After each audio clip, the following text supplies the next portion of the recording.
Hello, welcome back to the piano lesson. Today we're going to make a souffle. No, we're not going to make a souffle. Wouldn't that be nice though? Cooking shows, they're very popular. Cooking shows now. Do you ever watch any of the cooking shows? They're crazy. They take a piece of broccoli and they just put it on a giant screen and they applaud. They have a whole room of people applauding to a head of broccoli. I guess that saves money on production, doesn't it? Anyway, I hope you guys are doing well. I thought I would talk a little bit about chords today.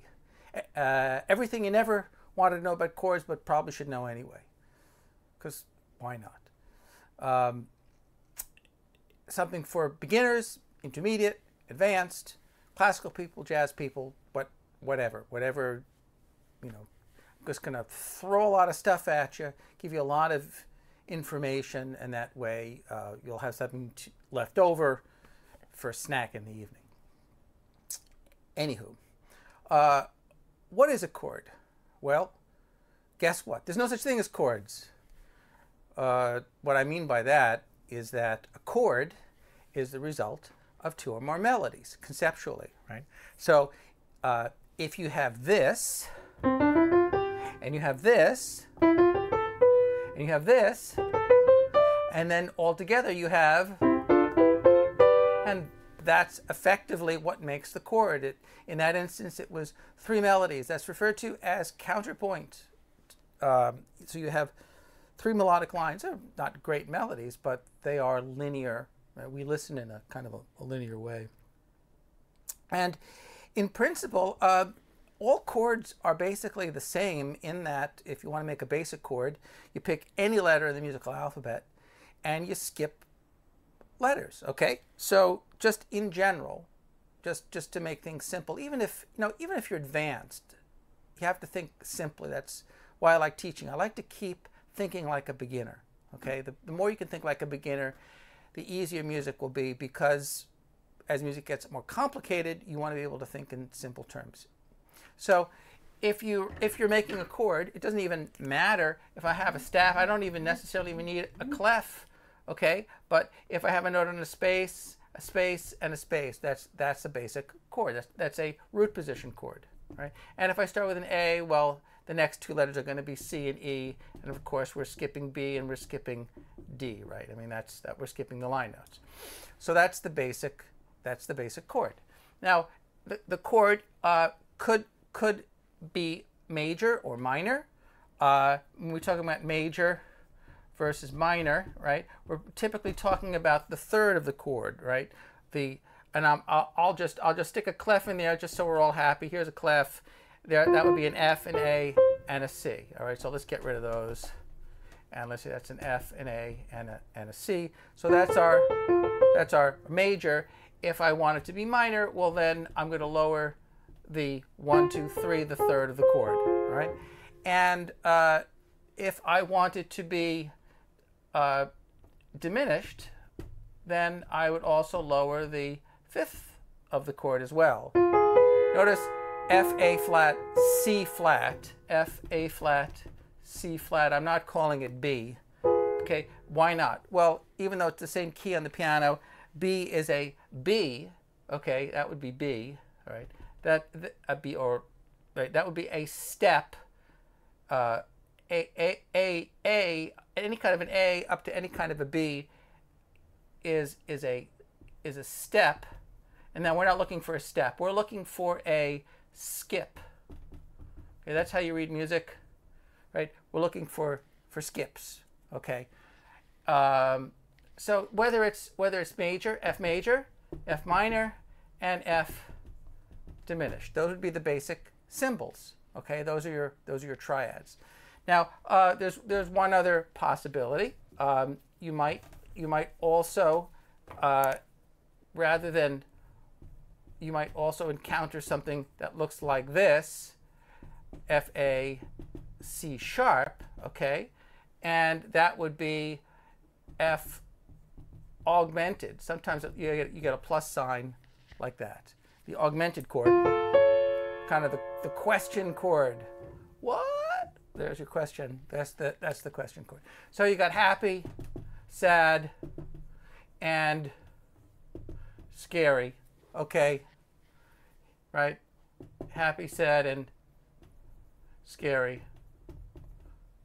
Huh? And then just the question chord, right? Those are your kind of your basic triads, Triad. All right, those are your 3-note chords. Now, since you have 3 notes in the chord, there's only three ways that they will present themselves. They will be presented in root position. Okay, as we just said, in root position, or inversions, inversion. You have first and second inversion, A, C, F, F, A, C, F, and C, F, A. Those are the 3 basic possibilities. I want you to notice something, okay, because it's going to be important for reading music. The intervals here and here are exactly the same. Those are sixths. And you can tell because you have a note on a space and a note on a line. It's an even number, my friends, an even number. That's what an even numbered interval looks like. A space note and a line note, as opposed to an odd numbered interval. These are all based on thirds. That's a third, and this is that's a fifth. So that's a root position chord. The symbols: F again, slash A, F slash C. Why slash? Well, those are the root of the chord. All right. So F, that root position, first inversion, second inversion. Those are, and of course, you know, again, it applies for minor, or diminished, or augmented. Okay, that's kind of what we're dealing with in a nutshell. Now, we're not limited to playing those chords in that was kind of what we called a closed position. But you can, here's F, A, C again, you can take this middle note here and you could bring it up an octave. We'll get rid of that. Okay, F, C, A. That is now in open position. Hooray, yay. That sounds like we went from this to this. Still an F chord. When would that become useful? Particularly when you're playing chords down real low. Get that A up there. Hear the difference? Big difference, right? Down here is just too low. All right, that's a lot nicer. That's an open position chord. And likewise with the inversions. See up here, open position. Open position. That's the open position, as opposed to the, you could say closed or close. I don't know, however you like to state. It's still basically an F chord. Okay, so again, those are our triads. Those are the triads. Those are the 3-note chords. Now, we're not limited to 3 notes. We can go 4 notes. Okay, so 4 notes. 4 notes now. We have a larger distance between the notes, and now that is an interval of a 1, 2, 3, 4, 5, 6, 7. That is a seventh, some kind of a seventh, and that's why we call it a 7th chord. Now, F, A, C, E.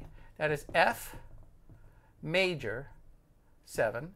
It's typically we abbreviate it F M A J 7. Okay, but I'm going to get rid of that right here, so I have a little more room to write. That is a major 7 chord. If you take, that's the root, 3rd, 5th, and 7th of the chord, because it's the 1, 2, 3, 4, 5, 6, 7th note in the scale. F is the 1st, A is the 3rd, C is the 5th, E is the 7th note in the scale. Those are referred to as S-C-A-L-E, degrees, D-E-G-R-E-E-S, like a thermometer. Remember I told you it was a cooking show, so that's our scale degrees. If you take the 7th of the chord and you lower it a half step to E flat, okay, to E, mixing up here, to E flat, you now get F7, okay? The 3rd of the chord was what distinguishes between major and minor. That stays the same. Then if you want F minor 7, well, you also have to lower the 3rd as well as the 7th. That's your minor 7. And the next chord is F minor 7 flat 5, also known as F half diminished 7, which typically we see the symbol F and a circle like that, okay, and then 7. That would be F A flat, C flat, E flat. Again, notice the note heads are precisely the same. They're all basically thirds, okay? But this is a major third, this is a minor third. So F major, F7, F minor 7, F minor 7 flat 5, okay? And those 4 7th chord types are probably the most useful because those will be found in a scale. Those are referred to as diatonic. Okay, those 4 7th chord types. So as an example, if I take a scale and I make chords using notes of the scale, I made 7 7th chords. All right. Each one of those is going to have to be some kind of a major 7th 7, minor 7, or minor 7 flat 5. 1 F major 7, 2 G minor 7, 3 A minor 7, 4 B flat major 7, 5 C 7, 6 D minor 7, 7 E minor 7 flat 5, and then we're back to F major 7. Okay, we're confining ourselves to the notes of the major scale. Those are going to be, you know, very useful to know and to practice in that method. Now, those aren't the only kinds of 7th chords that we can make. We can make other kinds of 7th chords. So I'm gonna, you know what, I'm gonna switch up my pens here because I'm losing some ink. Let's get a little darker, so you guys can see a little easier. Oh, that's better. Okay. So there's also some you can go F A C sharp, okay. Right, or that would, right, that sharp 5. Typically, you might see something like this. That's F7 sharp 5 or F7 augmented. That's a possibility. Or you might see here's major 7, 7, minor 7, minor 7 flat 5, diminished 7. F A flat, C flat, E double flat. Oh my God, why am I doing that? F, A flat, C flat, E double flat. Because, again, these are all thirds. They're all thirds, okay, of some kind, right? These are minor third, minor third, minor third, and that's the way they're spelled in order to maintain the integrity of the spelling and the interval. We use the double flat. We don't say it's D, even though it's the same key on the piano, all right?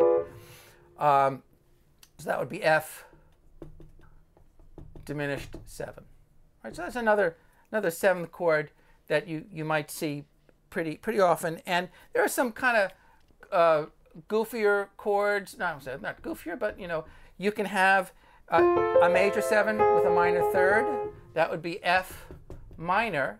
And then up here in parentheses, MAJ 7, F minor, major 7. How's that? That's an interesting sound, okay? So there's a possibility there. And just like with the triads, you can also have inversions, okay? So you can also do your FACE, ACE, F, right? C, E, F, A, and E, F, A, C. All right. So that's F major 7. That's with A in the bass, with C in the bass, and with E in the bass. Right. All those would be with the major 7 right in front of them. So those are the inversions. For root, this is root position. Root position. First, second, third. All right. If you have 4 notes in the chord, that means there are 3 possible inversions, 3 other possibilities. So you have this, this, this, and this. Root position, first inversion, second inversion, third inversion. And they all sound simple. And just like we said before, rather than playing the notes all close together, well, you can spread the notes out. So as an example, if I'm playing the F chord down here, one of the common things I like to do is take the middle notes out. Okay, F. Well, you know what? I made it into a treble clef. I'll give you a bass clef. Be ready, guys. Here's the bass clef. We're coming. Okay, F. What are we doing here? Yeah, F, A, C, E. Okay, that's really too low on the piano. That's too muddy. Muddy. It's too muddy. That's too muddy.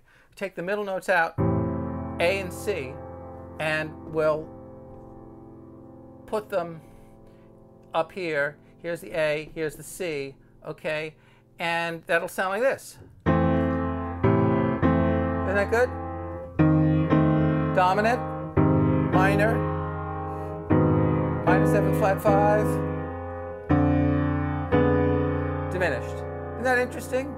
To totally change the way the chord sounds. So I call these shell voicings. Some other people do too. Shell, like you take the inner part, like the outer shell, or you take the inner part and stick them up there.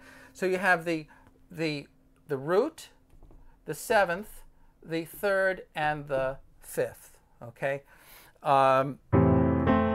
just like that. And of course, you can always do inversions, right? I can take this chord and I could do this, right? That's possible. Take the middle notes out. This is first inversion. This is second inversion. I mean, that sounds like that. This is third inversion, right? All possibilities that we might do. So now we're getting into something I'm going to call voicings, voicings, all right? Those are chord voicings. Those are a little bit more than inversions. You know, the root position inversion idea. This is more like qualitatively how we're playing. This is kind of like how we're playing the chord. All right, not so much what notes we're playing. All right, not so much what notes, but how we're playing the chord.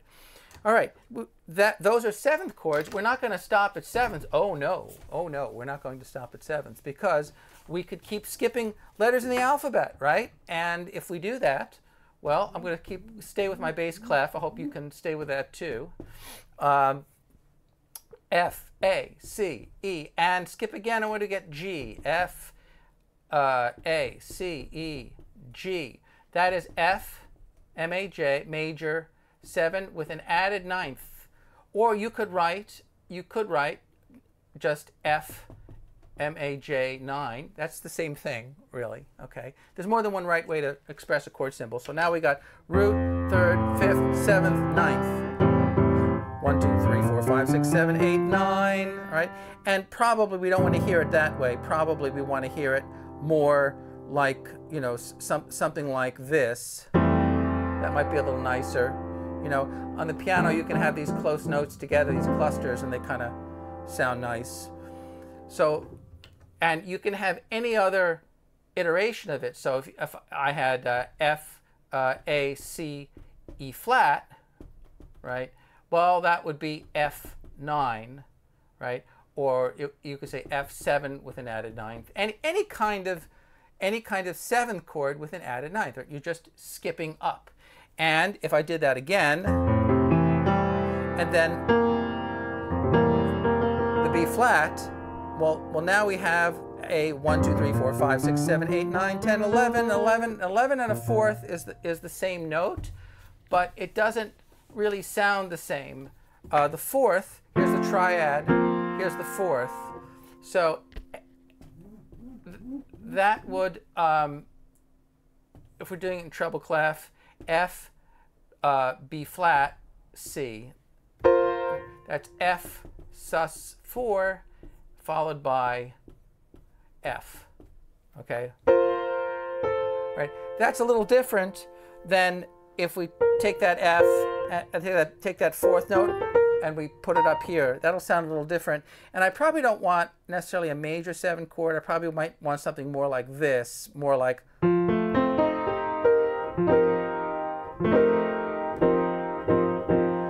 So there's the 11. I got rid of the third. We're getting into some more subtlety now. Typically, I don't want to play the third and the fourth together. Okay, F, C. I'll go down here. Here's your F, C, E flat. That's a line note, right? E flat, G, and B flat. F, C. So I got rid of that A. I got rid of that third. Right? No third. I have the root, fifth. I have the seventh, which is the E flat. All right, C, F. I have the G here. That's the ninth, and the B flat, which is the 11. Right. Now, you might think, holy moly, how do I remember that? How do I remember that? I'll tell you. There's an easier way to think of it. You could think of as F, so F7 with an added 11th, or just F11, right? But there's another way to think of it, and that might be to do what's called a slash chord. So here's what we do. We're getting into a little bit more notier chords. So the bottom part is an F major triad. The top part effectively is a E flat major triad. We have that 11 there. So we say E flat, E flat slash F. Now, how do we know that that's not an inversion? I mean, why is that not an inversion? Well, very simple. If it were an inversion, the F would be in the E flat chord, and there is no F in an E flat chord. Okay, if it said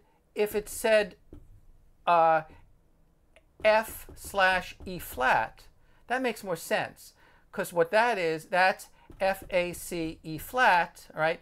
And the E flat is actually on the bottom instead of the top. That's an inversion. Okay, that's our slash chord, right? So you have a triad, a diagonal line, and then the F there. It's kind of like your earth, wind, and fire chord.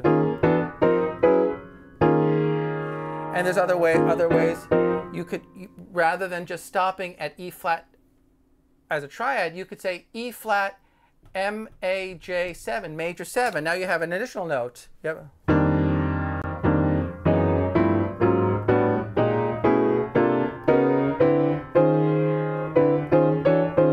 Isn't that interesting? It's a very colorful note, but when I did that, I now turned that chord, I added an additional note, and I gave it a 13. The D there, okay? So that is effectively F, A, C, E flat, G, B flat, and D natural. Okay? F, A, C, E flat, G, B flat, and D. Root, third, fifth, seventh, flat seventh really, ninth, 11, 13. That's the 13. So you could express it potentially as F13, but there's a problem with that. I probably wouldn't do that. Now I'm getting into some more fine points. It has an 11 in it, and typically you don't see an 11 in a 13 chord. It's a different kind of a different quality. This is F13, right? The B flat goes down to the A. That's F13. This is the 11, but we still have the 13 in. But the advantage of using slash chords is that not only do you know what notes are in the chord, but you know what notes are in the chord, but you also know how to voice it. So that's a clue that the person writing it wants your E flat major 7 in root position with the F in the bass. So it's another way to express the chord. So we can go all the way up to 13s. Now, if anything beyond a seventh is an extension, and I'm going to kind of stop there because we're running out of time, but I will continue this next week, and we'll get into more the weeds. I'm Jonathan Eder. This is the Piano Lesson. Send me a line, and have a great week. Bye-bye.